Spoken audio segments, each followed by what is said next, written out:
예, 통일교 측으로부터 불법 정치자금 1억 원을 수수한 혐의로 구속 기소된 권성동 국민의힘 의원에게 징역 4년이 구형됐습니다. 오늘 관련 내용 포함한 정치권 이슈들 두 분과 함께 이야기 나눠보도록 하겠습니다. 신현영 전 더불어민주당 의원, 홍석준 전 국민의힘 의원 함께 이야기 나눠보겠습니다. 어서 오세요. 안녕하십니까. 예, 어제 특검이 국민의힘 권성동 의원에게 징역 4년을 구형을 했습니다. 이 상당히 높은 수의 중징계 요청이었고, 일단은 특검에서는 권 의원이 전혀 반성을 하지 않는다라는 점을 이제 구형의 이유로 꼽았습니다. 이렇게 되면서 이제 1심 선고가 김건희 씨, 윤영호 전 통일교 세계본부장 그리고 권성동 의원까지 1월 28일에 한꺼번에 이제 열리게 되는데요. 일단은 특검의 구형에 대해서 어떻게 보셨는지 먼저 좀 듣겠습니다. 실제로 정치자금법 그 징계는 5년 이하의 구형을 할 수 있게 되어 있습니다. 그렇기 때문에 4년을 선고했다는 거는 상당히 높은 징계이다라고 말할 수 있고요. 실제로 김건희 씨도 명태균 그 여론조사에 그런 정치자금법 위반 4년 구형받았고요. 그리고 윤영호 본부장도 4년을 구형받은 바 있습니다. 공교롭게 또 같은 날 이제 선고가 될 것이긴 한데 결국에는 권성동 의원은 중진 의원으로서 헌법 가치를 훼손하고 반성하는 모습을 보이지 않고 또 이전에 보도된 것처럼 그 증거 인멸에 대한 우려도 있었기 때문에 이런 부분에서의 검찰의 4년 구형이 있었다고 말씀드릴 수 있고요.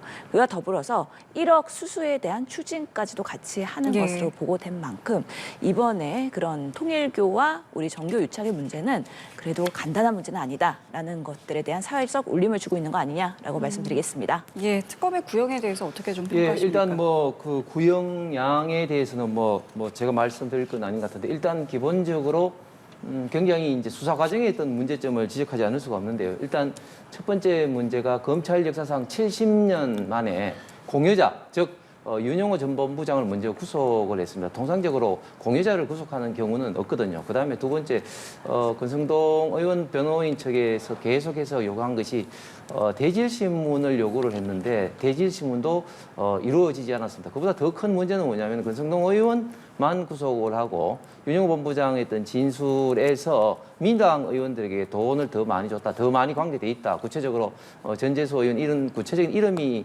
나왔음에도 불구하고 민당 의원 측은 조사를 하지 않고 수사를 덮으려고 했던 거 아니냐, 이런 어떤 수사의 어떤 형평성이 문제가 크게 앞으로 될 것 같고, 그런데 이제 이게 선고에서 입증하기는 굉장히 어려울 것 같습니다. 왜냐하면 지금 윤영호 본부장의 말이 지금 현재 왔다 갔다 하고 있습니다. 윤영호 본부장이 며칠 전에 권성동 의원 재판에 나와서는 지금 진술을 거부를 하고 있습니다. 그렇기 때문에 통상적으로 뚜렷한 어떤 지금 현재 증거가 없이 오로지 윤영호 본부장의 진술에 지금 의존하고 있는 이런 재판의 경우에 공여자라고 할 수 있는 윤영호 본부장의 진술이 지금 오락가락하고 있는 이런 상황에서는 1심 선고에서 유죄를 확정하기가 저는 대단히 어렵다고 예상을 합니다. 그러니까 그 유죄가 나오는 날이 이제 1월 28일이고 말씀하신 이제 윤영호 씨를 비롯해서 김건희 씨, 그다음에 권성동 의원까지 이 통일, 그러니까 윤 씨를 중심으로 한 어떤 통일교, 그다음에 어떤 이 유착 관계가 다 한날에 나오는 겁니다. 여기에 대한 의미는 또 어떻게 좀 부여해 볼 수 있겠습니까? 결국에는 지금 정교 분리의 원칙, 헌법의 가치가 훼손된 부분에 있어서 특검이 이런 부분에 있어서 수사를 진행을 했던 것이고요. 그러면서 우리 정치가 정말 정권과 권력과 이를 활용하기 위한 통일교의 나쁜 의도들, 이런 것들을 계속해서 지금 국민적으로 그리고 재판부에서도 사회적 울림을 주는 것이다라고 말할 수가 있을 것 같고요.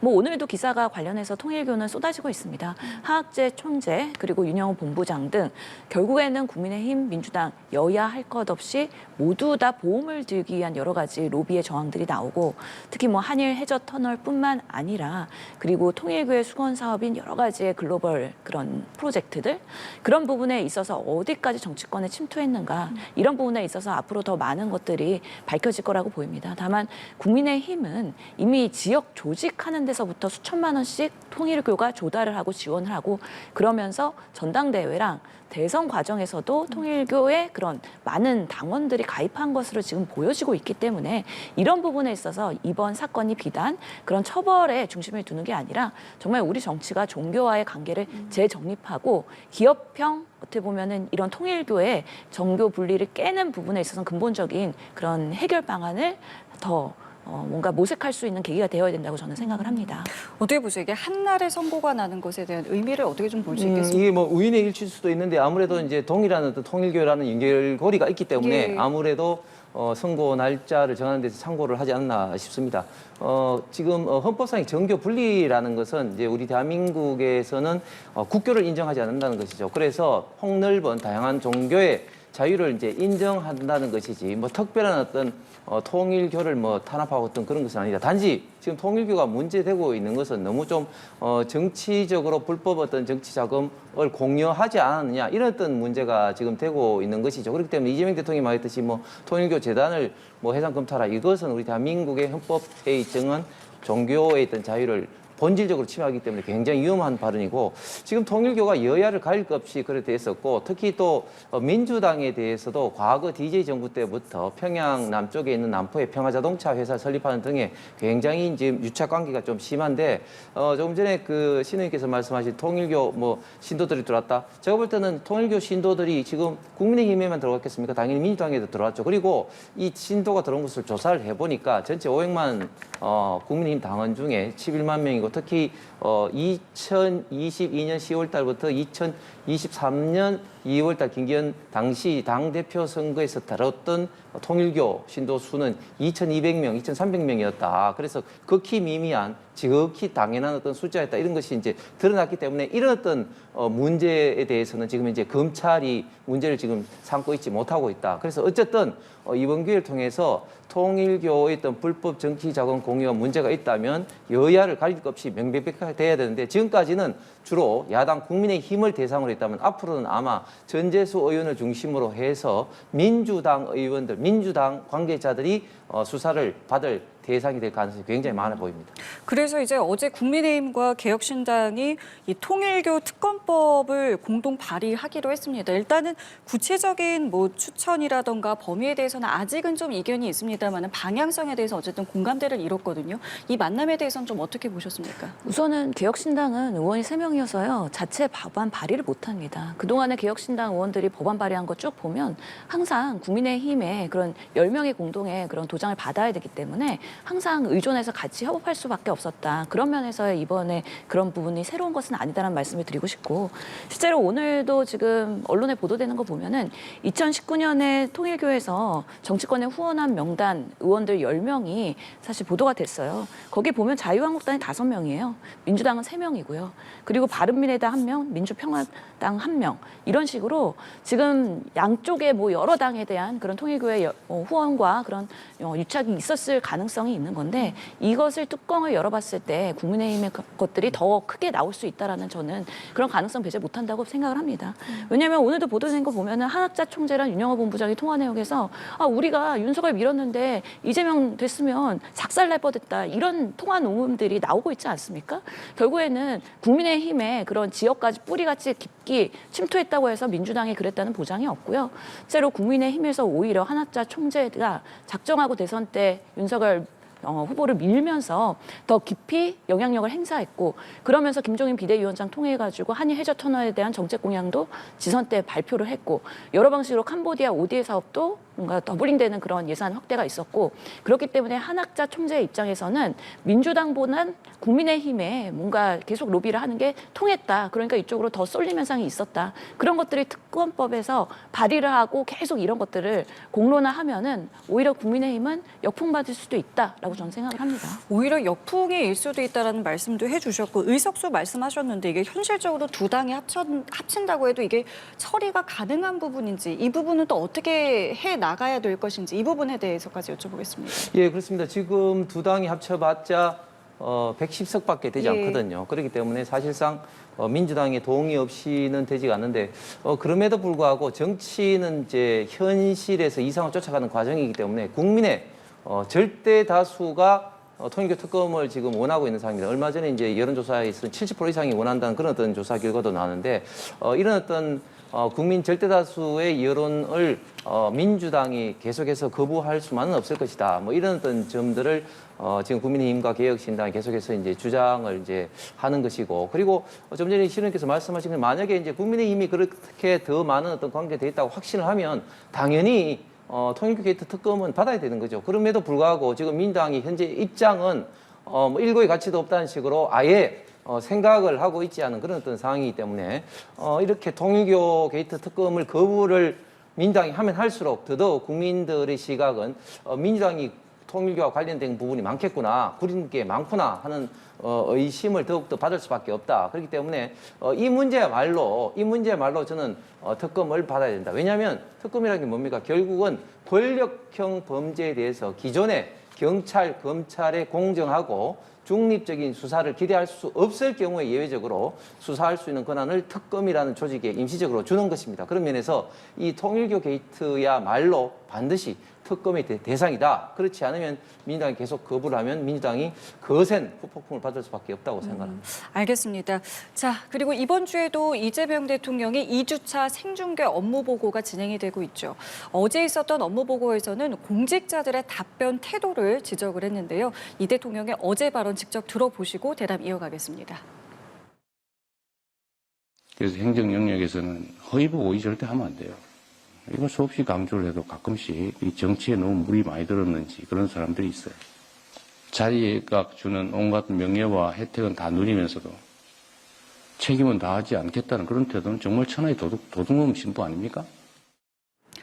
그러니까 뭐 애매한 표현이라던가 허위 보고를 하지 말아라 이 부분을 이제 강조를 했는데 사실 이름을 겨냥하진 않았습니다만은 이 발언이 이학재 이제 사장을 겨냥한 게 아니냐라는 해석이 나오는데 의원님 생각은 어떠신지 궁금하고 만약에 그게 맞다면 그 배경은 왜 어떤 거라고 보면 되겠습니까? 의원은 삼선 정치인 출신이시잖아요. 예. 그리고 전 정권에서 임명된 분이신데 그렇다면은 뭐 이재명 대통령의 스타일은 국민들이 다 아실 겁니다. 잘하는 사람은 연임시키고요. 계속 기회를 주고 그런 정파적인 것들보다는 정말 행정부의 여러 리더로서의 역할을 제대로 하고 있느냐에 대한 평가를 냉정하게 하시는 분이라고 이해하시면 좋을 것 같은데요. 인천공항공사는 어제도 국토위에 출석해서 사실은 계속해서 좀 본인 항변을 하고 설명을 하는데 사실 납득이 잘 안 가는 모습들의 여러 그런 국회의원들과 이렇게 소통하는 모습들에 좀 답답한 모습을 보였다. 그런 면에서는 짧은 시간에 물론 업무 보고를 하는 과정에서 답변을 아주 촌철살인같이 잘하면 좋겠지만 그렇지 못했을 때 본인이 이것을 만회하기 위해서 어떤 공직자로서의 태도를 보여야 되느냐. 계속 정쟁하는 것처럼 변명하는 것처럼 그런 식으로 하는 것들은 올바르지 않다라는 거에 대한 일침을 가한 게 이재명 대통령님의 말씀이라고 보이고요. 특히나 상임위에 가서도 계속 그런 부분으로 불필요한 정쟁이나 공방이 되는 것 자체가 국민 피로감이 있고 실제로 오히려 뭐 출마하려고 저러는 거 아니야? 이런 오해까지 받을 수 있는 부분이거든요. 그래서 명확하게 기관장으로서는 본인이 잘한 부분은 계속 어필하되 또 부족한 부분이 있으면 보완해 나가는 방식으로의 국민 여러분께 겸손한 태도를 보이면 좋을 것 같다라는 말씀 드리겠습니다. 실제로 어제 이재명 대통령이 업무 보고는 정치적 논쟁의 자리가 아니다라고 했습니다. 이 모두 발언의 내용에 대해서는 어떻게 좀 들으셨습니까? 저는 이재명 대통령이 공무원 생활을 뭐 기껏해봐야 뭐 성남시장하고 경기도지사밖에 한 적이 없으니까 행정과 정치의 어떤 기본적인 어떤 맥락 개념을 잘 모르고 있는 것 같아요. 저는 행정을 공무원으로서 24년을 했고 이제 정치를 지금 하고 있지만 사실 행정과 정치의 기본적인 어떤 이념의 차이는 정치가 어떤 법이라든지 어떤 정책 결정을 한다면 행정은 그 결정된 사항 내에서 집행을 하는 것입니다. 그렇기 때문에 행정과 정치 동일하게 적용되는 것이 뭐냐면 치열하게 의사결정을 하는 과정이 필요한 겁니다. 행정이라고 해가지고 일방적으로 기관장이 즉 뭐 시장이라든지 대통령이 명령만 하고 밑에서는 그냥 무조건 따라야 된다? 절대 그렇지 않죠. 왜냐하면 어떤 정책 결정을 행정에서도 하는데 치열하게 토론을 해야 되고 토론이 이루어지지 않는 행정 조직이라면 그것은 죽은 조직이고 그 피해는 오롯이 그 해당 지역에 해당되는 국민들과 시민들밖에 갈 수가 없는데 이렇게 기관장과 이런 어떤 의견 차이를 가지고 이거를 정쟁이다 이렇게 몰아가는 것은 저는 전혀 맞지 않다 생각을 하면서 특히 지금 이학재 사장과 이런 어떤 업무의 관계에서는 엄밀하게 말하면 이학재 사장이 많은 거죠. 왜냐하면 원래 1,000만 원 이하는 1,000만 원 이하. 그래서 지금 환율로 한 10,000불 기준으로 해서는 그냥 이제 통과되지만 나머지는 이제 신고를 1만 불 이상은 신고를 해야 되는데 원래 신고의 주체는 세관이었습니다. 그러다가 이제 세관이 이제 MOU를 통해서 이제 그것을 업무 협조를 인천공항공사에 지금 하고 있는 게 현 상태인 것이죠. 그런 것을 좀 더 이학재 사장이 SNS에 그것을 올렸다고 해서 그것을 일방적으로 도둑놈 심보라고 매도를 한다든지 이것을 하는 것은 올바르지 않다. 대통령이 이런 문제를 지적하면 지적할수록 오히려 저는 대통령이 대통령답지 못하다 이런 어떤 평가를 국민들로부터 받을 것 같습니다. 어제 국토위에서도 이제 국민의힘 의원들은 뭐라고 했냐면 지금 말씀하신 것처럼 이학재 사장이 어쨌든 뭐 SNS나 아니면은 뭐 기자회견 통해서 이제 해명하고 반박한 이런 것들에 대해서 이재명 대통령이 이렇게 전 국민 앞에서 기관장에게 모욕을 주는 것이다라면서 오히려 이 부분에 대해서 비판을 하고 있거든요. 보기 불편했다 이런 발언들을 하고 있는데 관련해서 어떻게 좀 보고 계세요? 그러니까 이례적이지 않은 거예요. 이학재 사장 같은 경우에는 어제 국토위 출석하는 과정에서 본인이 설명하고 해명하고 국민들한테 그런 소상하게 말씀을 올리면 되는 것인데 또 그 질의를 받는 와중에서 본인이 SNS에 또 포스팅을 해요. 이거는 일반적인 기관장의 모습 아니고 공무원들의 태도가 아니죠. 그런 면에서의 또 불쾌감을 또 불러일으켰어요. 그래서 본인이 지금 상황에서 뭐 억울한 부분이 있으면은 명확하게 마이크 발언권을 얻고서는 설명하면 됩니다. 그런데 그런 것들을 하지 않고선 SNS를 하니 이게 과연 기관장으로서 적절한 모습이냐라는 거에 대한 비판을 받을 수가 있는 것이고 그런 부분에 있어서 국민의힘은 또 본인들의 그런 출신의 정치인이기 때문에 그런 편가르기 하는 모습으로 보이긴 하는데요. 저는 결국에는 그 대통령의 업무 보고가 매우 신선한 사실은 형식의 뭔가 그런 시도이다라고 말할 수가 있잖아요. 우리 국민들이 대한민국의 기관이 어떻게 부처별로 어떤 역할을 하고 있고 어떤 이슈가 있는지 그리고 누가 정말 그 겸손한 마음으로 제대로 성실하게 임하고 있는지 생중계로 보고 있는 부분이고 또 하루하루의 뉴스가 뭐 여야 갈등으로만 정치 뉴스가 점쳐지는 게 아니라 결국에는 정부가 이렇게 일을 하고 있다라는 것이 이슈가 될 수 있다는 것 자체가 저는 대한민국이 그래도 어느 정도의 그런 내란과 비상계엄 이런 것들의 회복의 과정에서의 또 하나의 또 여러 가지 공방이구나라고 긍정적으로 받아들이고 있습니다. 그러니까 신 의원님 말씀은 오히려 지금 이렇게 해명하고 반박하는 게 기관장의 태도는 아니지 않냐라는 말씀이십니다.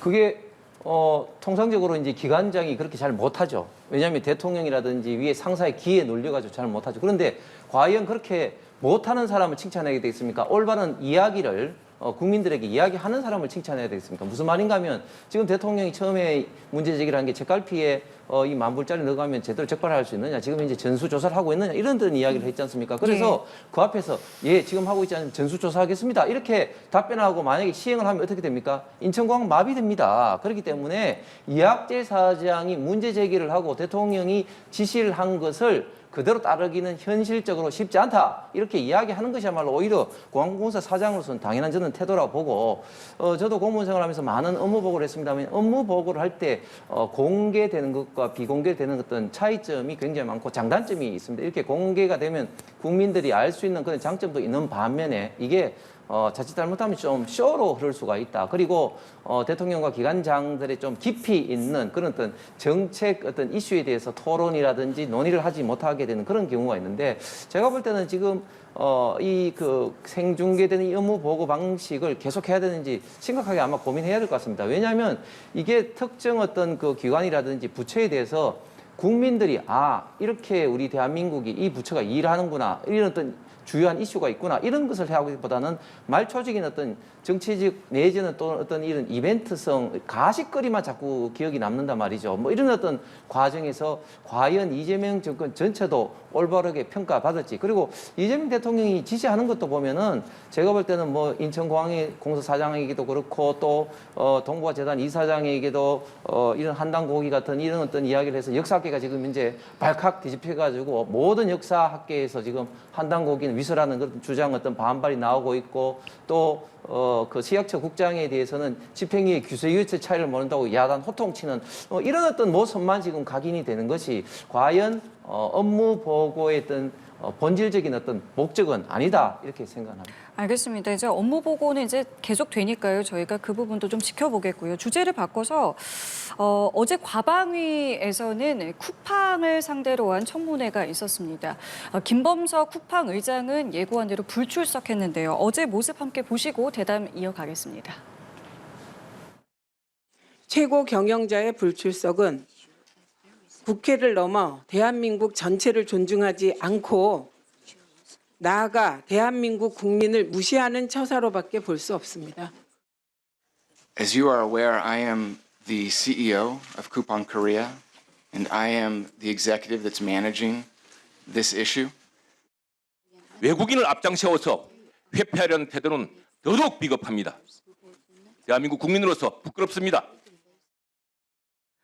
그러니까 이게 핵심 증인은 나오지도 않았고 나온 대표는 이제 한국어를 못하기 때문에 진행조차 이렇게 매끄럽게 갈 수가 없는 어제의 상황이었는데 글쎄요, 두 분께서는 물론은 이게 지금 어떤 이렇게 사각지대를 이제 노렸다라고 볼 수는 있겠습니다만은 우리 국회에서 그러니까 청문회에서 뭔가를 더 할 수는 없었던 걸까요? 이거 어떻게 좀 봐야 되겠습니까? 이제는 청문회를 넘어서서 이제 국정조사까지도 될 것이고 공정위에서의 이제 영업정지까지 검토한다는 거 아니겠습니까? 예, 그렇죠. 계속해서 쿠팡이 문제가 발생했을 때 그것을 해결하는 과정에서 국민 공분을 더 불러일으키고 있는 부분들이 상당히 실망스럽다라고 말씀드릴 수밖에 없고 실제로 이 영어 하시는 분이 나오셔갖고 해피 투 히어리라고 하잖아요. 그러니까 여기 온 게 본인은 행복한 거예요. 아무리 그냥 관례적인 표현이라고 하더라도 이 상황의 엄중함 그리고 정말 본인이 왜 여기에 불려 나왔는지에 대한 제대로 된 판단과 그런 분위기 파악도 되어 있지 않는 거 아니냐.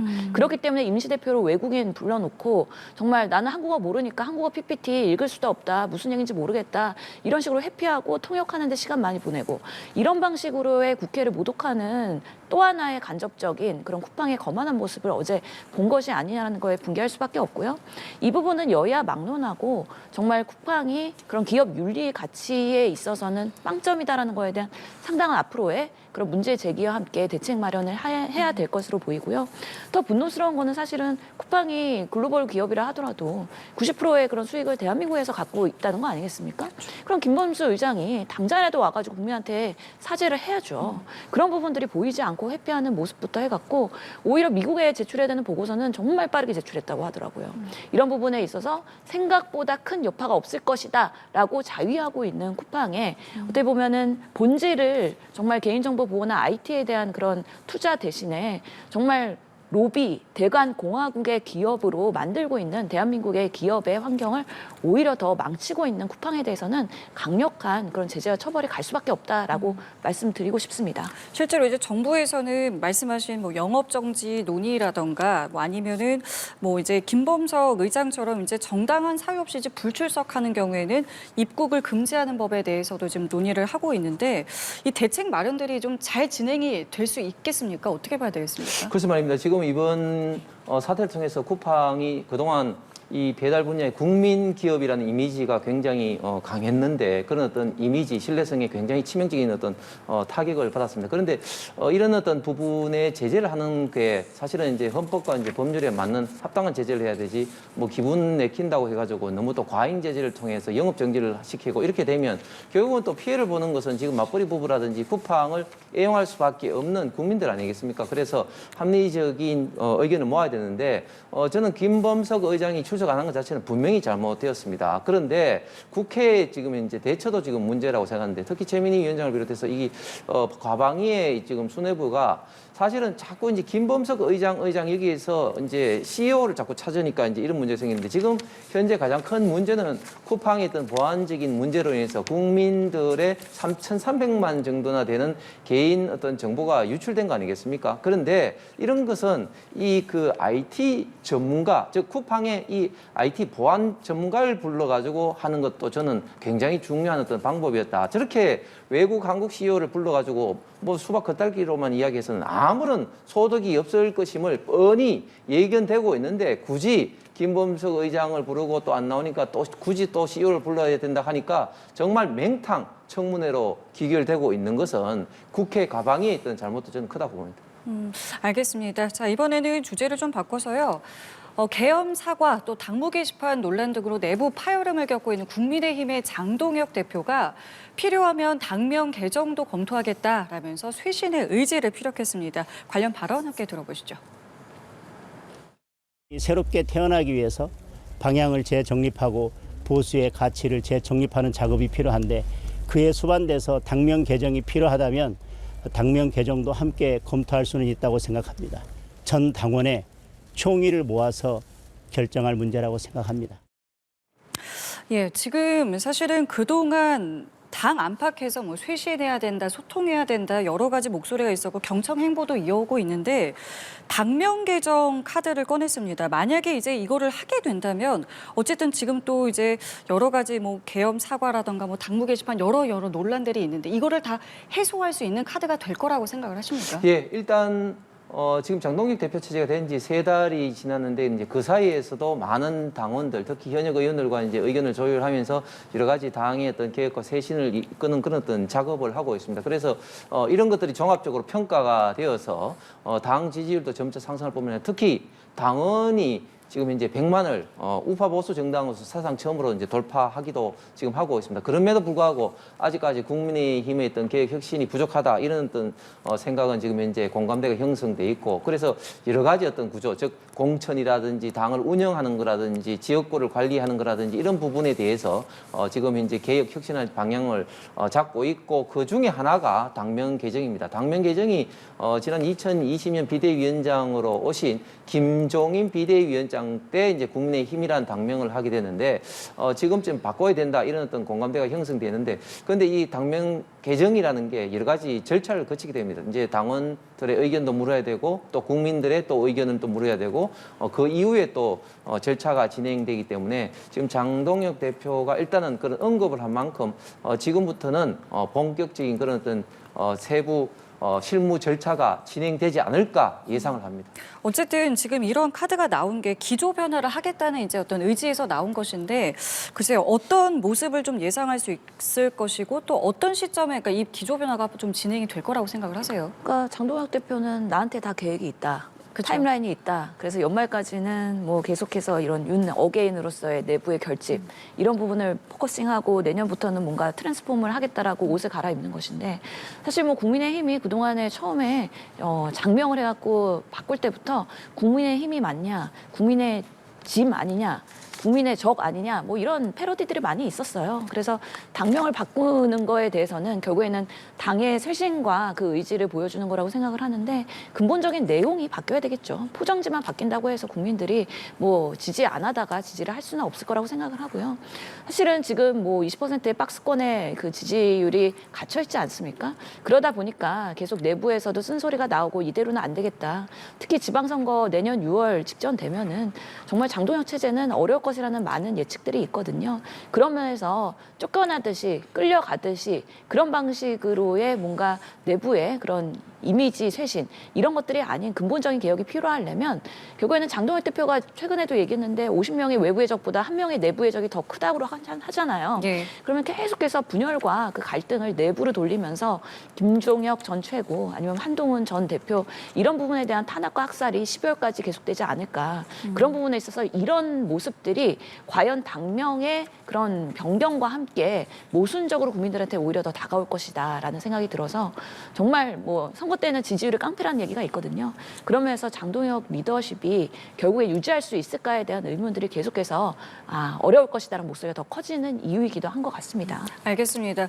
좀 전에 이제 우리 신우님께서 이제 그 당 지지율을 말씀하셔가지고 예. 말씀드렸는데 25%뭐 박스권, 20대 중반 박스권이라는 것은 갤럽 같은 경우에 뭐 20% 중후반대를 뭐 하고 있습니다. 그러나 AS 방식의 대부분의 여론조사는 30% 중후반대다. 특정 어떤 여론 어떤 조사 어떤 결과만 가지고 상대방의 어떤 당 지지율을 확정적으로 좀 말한 것은 위험하다 이렇게 말씀드리겠습니다. 알겠습니다. 자 그리고 이 부분도 좀 여쭤볼게요. 지금 여당에서는 DMZ 평화 이용법을 추진하고 있습니다.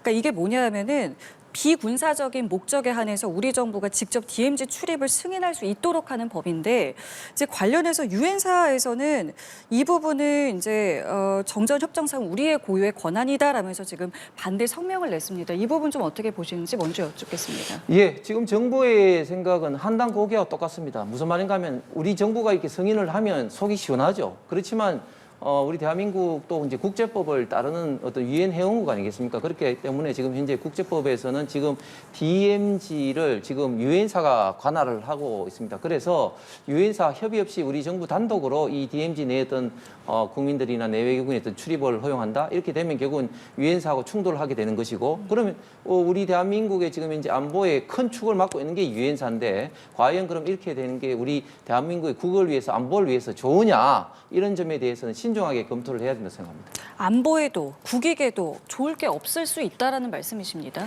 이게 국내법으로 한다고 해서 그게 100% 다 수용이 될 수 있을지는 또 지켜봐야 되는 부분이고요. 예. 결국에는 유엔과 함께 소통을 하면서 이런 부분에서의 그 출입 권한을 어떻게 가져갈 것이냐에 논의를 하고, 이런 부분에 있어서 그동안에 한계와 문제점이 있다 그러면 당연히 수정을 하는 그런 절차적 과정을 지키면 된다고 생각을 합니다. 그러면서 이례적으로 유엔사가 지금 뭐 성명서도 발표하고 그러면서 강력하게 뭔가 이런 부분에 있어서 제동을 걸려는 의지를 보이긴 했는데요. 결국에는 지금 최근에도 외교부랑 통일부랑 약간의 목소리가 이런 대북 관계에 있어서는 좀 차이가 있고, 그러면서 한미 협상 테이블을 어떻게 가져갈 것이냐, 이런 부분까지 다 연결되는 우리의 그런 대북의 그런 정책과 전략과 맞물려 있는 것이거든요. 뭐 자주파 그리고 동맹파 여러 의견들이 있기 때문에 하나씩 이제 남북 관계 개선을 위해서 한 걸음씩 걸어 나가는 하나의 시도이다라고 보면 될 것 같고, 그런 부분에서 대한민국이 더 큰 역할을 하고 목소리를 낼 수 있도록 하는 그런 여러 가지 제도적 개선이 있었으면 좋겠다라는 바람으로 지켜보겠습니다. 알겠습니다. 오늘 두 분 말씀도 여기까지 함께하겠습니다. 지금까지 신현영 전 더불어민주당 의원, 홍석준 전 국민의힘 의원과 함께했습니다. 두 분 감사합니다.